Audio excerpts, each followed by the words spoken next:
Halo teman-teman, salam sehat selalu untuk kita semua, salam sejahtera dan tetap semangat.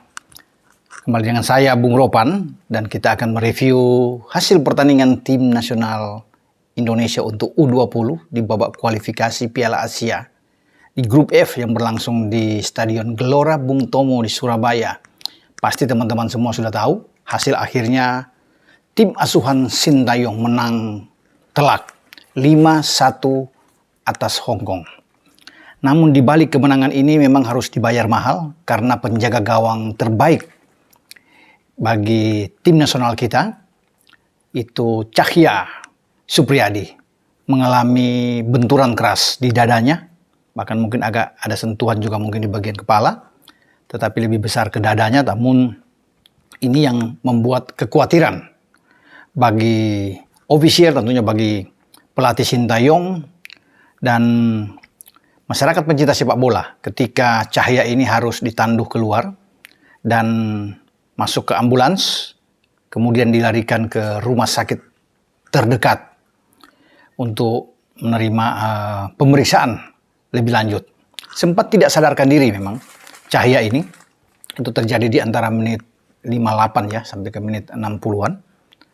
Ketika ada benturan, dia coba untuk menghalau bola, ada sebuah serangan dari pemain-pemain Hong Kong, dan di sana datanglah pemain Rahmat Beri Santoso yang ingin menghalau bola juga, namun seiring dengan jatuhnya Cahya ini ada benturan dari kedua pemain tim nasional kita ini, sehingga Cahya sempat tidak sadarkan diri.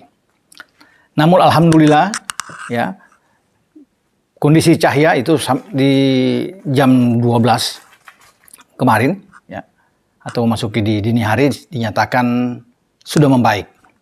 Ini aman saja, dia sudah sadarkan diri dan mungkin dia bahkan langsung dibawa kembali ke hotel tempat penginapan tim nasional Indonesia.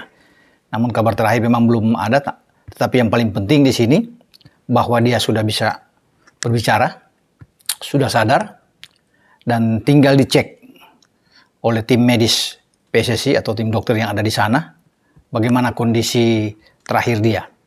Apakah Cahya ini masih punya kesempatan, harapan untuk dimainkan oleh STY dalam pertandingan yang menentukan pada hari Minggu menghadapi Vietnam, karena ini ingin mencari juara grup untuk langsung lolos ke Uzbekistan pada Maret 2023 mendatang.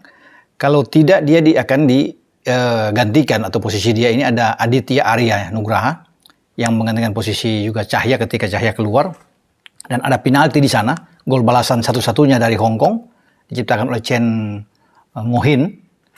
Dengan penalti ini pasti bagi Aditya tentunya harus bersiap untuk mengantisipasi jika Cahya tidak bisa bermain pada pertandingan melawan Vietnam. Namun harapan banyak orang ya, bahwa ini penjaga gawang yang harus dimainkan, karena kalau tidak ada Cahya mungkin saja akan berpengaruh dalam penampilan tim Indonesia, karena dia punya penjaga gawang yang bagus, berdiri di bawah Mister, banyak penyelamatan gemilang.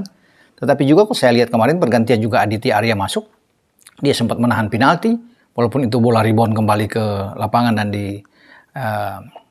diselesaikan dengan baik oleh pemain Hong Kong, Ngo-hin, untuk menjadikan gol, dan ada beberapa juga penyelamatan yang bagus dibuat oleh Aditya. Jadi tidak buruk-buruk amat lah kalau saya pikir seandainya Cahya tidak bisa bermain dan Aditya ada di sana. Ya. Tapi tentunya semua berharap bahwa Cahya ini ada di lapangan. Dan itulah kabar terakhir tentang kondisi dari Cahya. Dan dia mungkin akan menjalani, kalau memang untuk diperhatikan lebih lanjut, ada CT scan kalau nggak salah ya, untuk dicoba biar untuk lebih memastikan kondisi dari seorang Cahya ini ya. Dia perlu istirahat dalam total untuk beberapa hari ke depan, tidak perlu bermain melawan Vietnam, atau memang dia baik-baik saja setelah ada benturan ini dan dia mulai latihan pada hari Sabtu ini dan bersiap bermain masuk dalam list starting 11 bagi STY untuk pertandingan melawan Vietnam.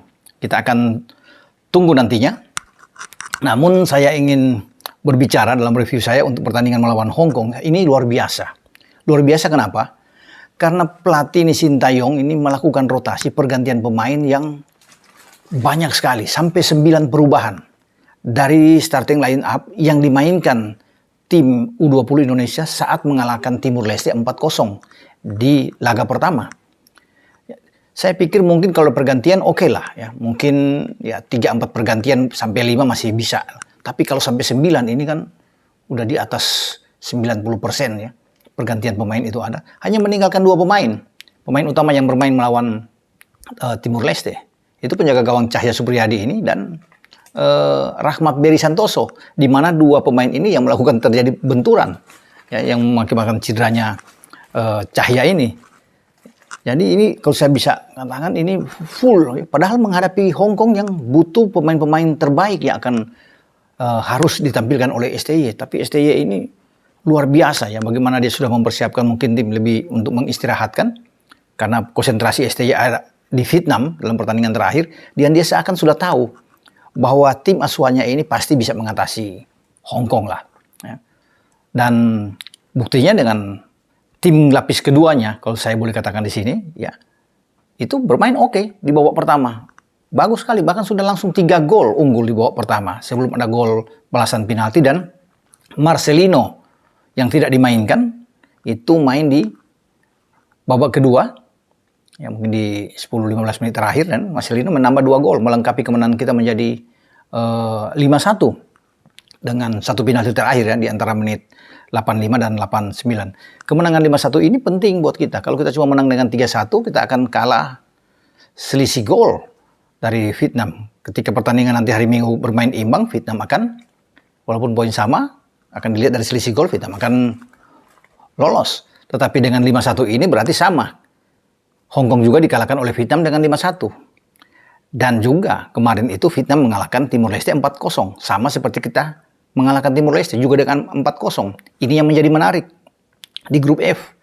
Antara tim nasional Indonesia ini dan juga dengan Vietnam sama-sama memiliki poin 6. Punya gol yang sama.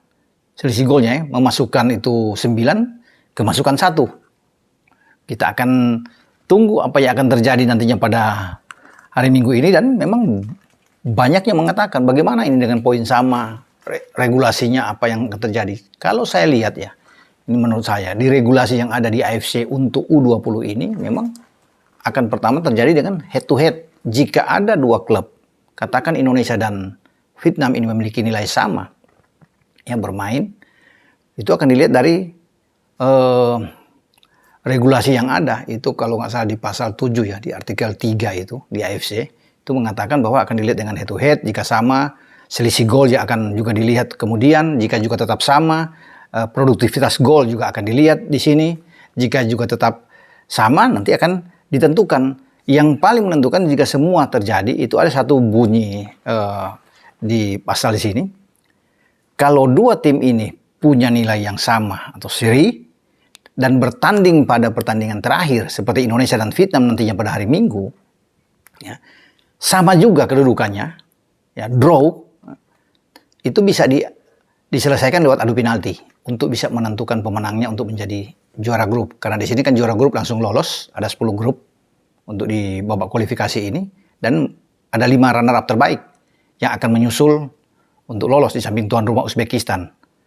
Saya rasa peluang besar Indonesia ya itu kalau tidak menjadi juara grup langsung lolos, runner-up terbaik juga akan berangkat menuju ke Uzbekistan. Sama dengan Vietnam, kalau tidak menjadi juara grup, runner-up terbaik juga akan lolos dari grup F ini. Itu salah satu butir ya. Butir lain juga yang mengatakan akan dilihat dengan jumlah kartu kuning dan kartu merah. Karena kartu kuning itu kan punya nilai itu 1, kemudian 2 kartu kuning itu 3, ya, dianggap kartu merah ya. Jadi itu poinnya tuh 3. Kartu strike red card itu atau langsung kartu merah itu juga 3. Ya, kalau seorang pemain mendapatkan kartu kuning, kemudian pelanggaran lagi, wasit tidak mencabut kartu kuning, langsung mencabut kartu merah, memberikan padahal dia sudah mendapat kartu kuning pertama, itu lebih berat. Poinnya itu ada 4. Nah, itu akan dihitung nantinya. Ini kalau, tapi harus dilewati dengan adu penalti dulu. Kalau adu penalti sudah selesai ya, di mana kita lolos, kita bisa menang, pasti kita akan keluar. Jadi ini situasi dan kondisi yang seru, menegangkan nantinya. Dan saya pikir ini pertandingan tidak akan seri. Pasti ada salah satu yang pemenang. Indonesia punya peluang besar. Bagaimanapun Vietnam ini ketar-ketir, ya, was-was menghadapi kita karena mereka tahu ini didukung penuh oleh supporter fanatik tim nasional Indonesia, bermain di kandang, dan kita lihat dengan tim keduanya yang kemarin bermain cara bermain dengan kolektivitas yang tinggi, ya, operan-operan dari kaki ke kaki itu baik, lebih tenang, lebih sabar, makanya kita bisa mendapatkan 3 gol, bahkan mungkin bisa lebih di babak pertama melawan Hong Kong sebelum ada 2 gol dari Marcelino Ferdinand di babak kedua. Dan itu saya katakan, ini orang boleh bilang ini sebuah perjudian yang dilakukan oleh STY ketika harus menarik banyak pemain sampai 9 pergantian itu, tetapi bagi STY mungkin tidak. Dia sudah berpikir, dia bisa melihat bagaimana Hong Kong bermain melawan dengan Vietnam dan kalah Hong Kong dengan 1-5. Jadi ini soal keyakinan. Tidak mungkin dia melakukan pergantian besar-besaran ini secara fundamental dalam timnya tanpa dia berpikir untuk tentunya ada satu step ke depan. Tentunya dia tahu dengan kapasitas kekuatan timnya dan membuahkan hasil yang baik. Kecuali kita tidak bisa menang atau draw dalam pertandingan, tentunya akan dikritik. Tapi ini sudah diantisipasi saya pikir oleh STY bahwa dia yakin dengan kekuatan timnya. Makanya dia memilih 23 pemain ini adalah pemain-pemain terbaik. Dan bisa saja berubah dalam pertandingan melawan Vietnam. Hoki Caraka yang cadangan bisa main. Muhammad Ferrari yang kapten kesebelasan kita juga cadangan bisa main lebih awal. Nah, dia sudah bisa melihat bahwa kemarin itu Ahmad Rusadi menjadi kapten kesebelasan dan bermain sangat bagus, ya, di jantung pertahanan. Dengan ada Barnabas Sobor yang ikut membantu di sana, juga ada Diaz Zaid, ya. Tapi melawan Vietnam, saya rasa ini akan berubah. Dengan Muhammad Ferrari akan main, Ahmad Rusadi juga akan ikut bermain dengan Dimas Juliono. Saya pikir ini 3, kalau bermain tetap dengan 3 back, ya. Nah, ini kan selalu ditampilkan oleh STY.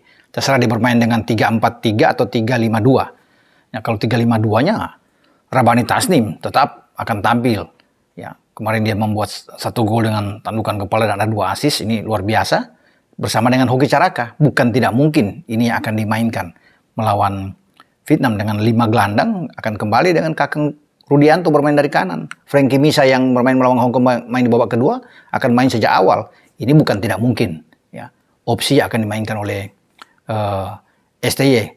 Arkan Fikri yang tidak main melawan Hong Kong akan dimainkan, ya, termasuk dengan Marcelino Ferdinand. Tinggal kita melihat siapa satu gelandang, apakah Sanadin Faris yang membuat gol ketiga dengan brilian ke gawang Hong Kong, melewati 4 pemain sebelum ada permainan 1-2 dengan Rabani, dan dia menusuk penetrasi ke dalam kotak penalti untuk mencip bola dan masuk. Ini gol indah yang dilakukan oleh seorang gelandang Sanadin Faris. Nah, apakah dia akan dimainkan lebih awal di starting lineup? Kita akan tunggu karena STY juga punya seorang Robbie Darwish yang bisa cepat bertahan ketika mendapat tekanan. Karena ini pressingnya pasti kuat dari Vietnam. Vietnam akan melakukan pressing yang tinggi.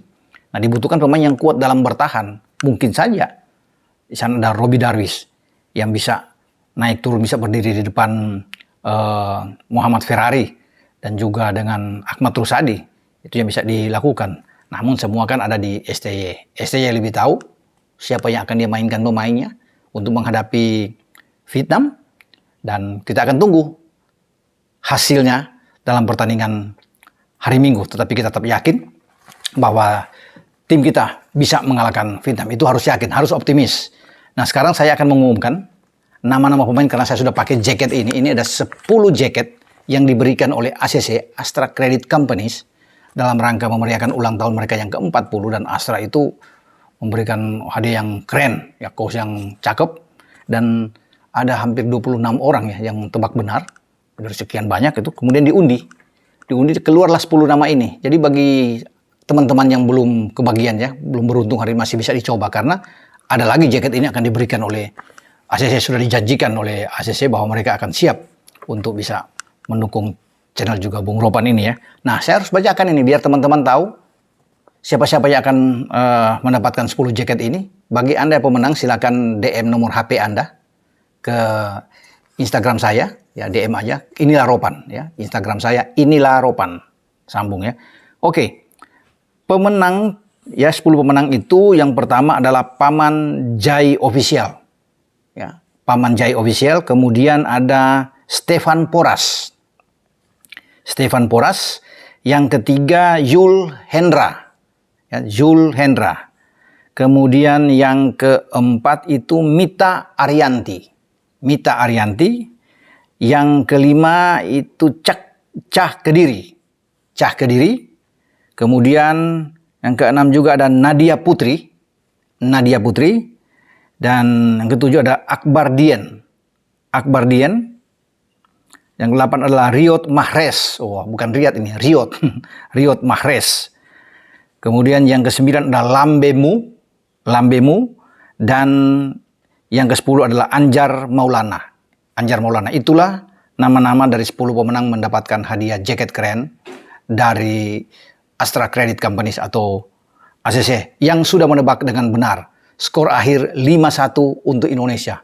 Ini pas, benar. Nah, bagi Anda yang lain yang belum, silakan ikut nanti di tebakan skor selanjutnya. Saya akan mengumumkan nantinya kapan itu. Yang pasti ada lagi kaos, jaket seperti ini. Nah, bagi yang udah menang akan bagi-bagi. Kalaupun sama, mereka tidak boleh mendapatkan lagi. Tetapi hanya akan mendapatkan bagi yang belum mendapatkan jaket tentunya. Ya, sampai di sini pembicaraan saya untuk review Tim Nasional Indonesia dan keadaan kondisi dari Cahya Supriyadi yang sudah aman, sudah sehat kembali. Setelah bagaimana persiapan Indonesia nantinya menghadapi Vietnam di hari Minggu. Sampai di sini pembahasan saya dengan review tim Indonesia yang menang 5-1 atas Hong Kong. Ciao.